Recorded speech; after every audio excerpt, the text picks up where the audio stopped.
ইয়া জাল জালালি ওয়াল ইকরাম তিনবার পড়লে কি হয় জানলে আপনি অবাক হয়ে যাবেন।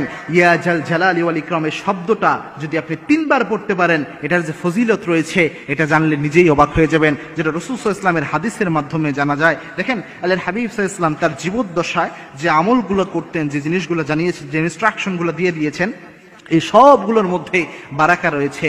এই সবগুলো উম্মতের জন্য শিক্ষা। রাসূল সাল্লাল্লাহু আলাইহি ওয়াসাল্লাম একদা বসা ছিলেন মসজিদে নববীতে, আল্লাহর হাবিব সাল্লাল্লাহু আলাইহি ওয়াসাল্লাম বসে রয়েছেন। এক লোক এসে বিশ্বনবীর পাশে দোয়া করছিলেন, হে আল্লাহ আমাকে এটা দেন, আমাকে এই নিয়ামত দান করেন, এই নিয়ামত আমাকে দিয়ে দেন, এই রিজিক আমার বৃদ্ধি করে দেন, এইভাবে দোয়া করছিলেন। আল্লাহর হাবিব সাল্লাল্লাহু আলাইহি ওয়াসাল্লামের এই হাদিসটি ইবনে আব্বাস রাদিয়াল্লাহু তাআলা আনহু, সম্ভবত আনাস রাদিয়াল্লাহু তাআলা আনহু তিনি বর্ণনা করছেন।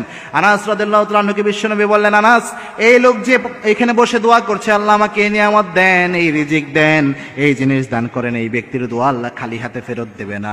কারণ এই ব্যক্তি যখন দোয়া করেছে, এই ব্যক্তি ইসমে আজম দিয়ে দোয়া করেছে, তিনটি শব্দ এই ব্যক্তি পড়েছে। এক নাম্বার পড়েছেন ইয়া হাইয়ুন ইয়া কাইয়ুম, এর পরে পড়েছেন ইয়া জাল জালালি ওয়াল ইকরাম। এই তিনটি শব্দ দিয়ে যদি কেউ দোয়া করে, ইসমে আজম আল্লাযী ইযা দুআয়া বিহি আজাবা, এই ইসমে আজম দিয়ে দোয়া করলে ওই দোয়া আল্লাহ খালি হাতে ফেরত দেয় না। এই লোক যেহেতু এই জিনিস দিয়ে দোয়া করেছে, সুতরাং এর দোয়া কবুল হবে। এখানে যে ইয়া জাল জালালি ওয়াল ইকরাম এই জিনিসটা পেলেন, এই ইয়া জাল জালালি ওয়াল ইকরাম এটা কি ইসমে আজম বলা হয়।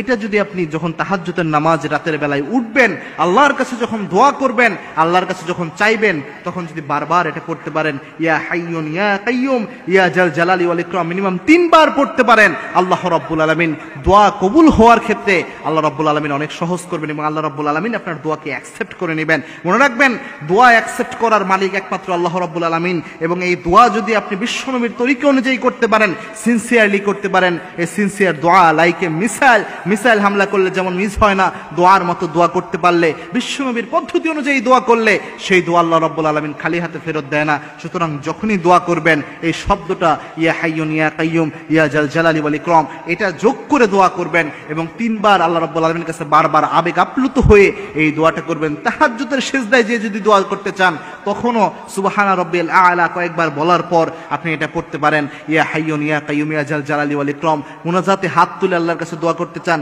তখনও আপনি এটা আমল করতে পারেন, ইয়া হাইয়ুন ইয়া কাইয়ুম ইয়া জাল জালালি ওয়াল ইকরাম। অথবা নামাজে সালাম ফিরানোর আগে যখন আমরা অনেক সময় মাসনুন দোয়াগুলো যে করা হয়, যেটা রাসূল সাল্লাল্লাহু আলাইহি ওয়াসাল্লাম সারা জীবন করেছেন, এই অবস্থায় যদি আপনি এই আমলটা করতে পারেন, ওই সময় আপনি এই 3টে শব্দ পড়ে এরপরে যদি আপনি এই দোয়াটা করতে পারেন, যে কোনো দোয়া, যে কোনো মনের বাসনার জন্য আল্লাহর কাছে চাইতে পারেন, আল্লাহ রাব্বুল আলামিন আপনার মনের আশা ভরসা অবশ্যই আল্লাহ রাব্বুল আলামিন কবুল করে নেবেন। এবং এই দোয়াটি, এই শব্দটি আল্লাহ রাব্বুল আলামিন সবচেয়ে পছন্দ করেন। এই শব্দ 3টিকে এই জন্য ইসমে আজম বলা হয়। এই আমল করার তৌফিক আল্লাহ আমাদের সকলকে দান করুন, আল্লাহুম্মা আমিন।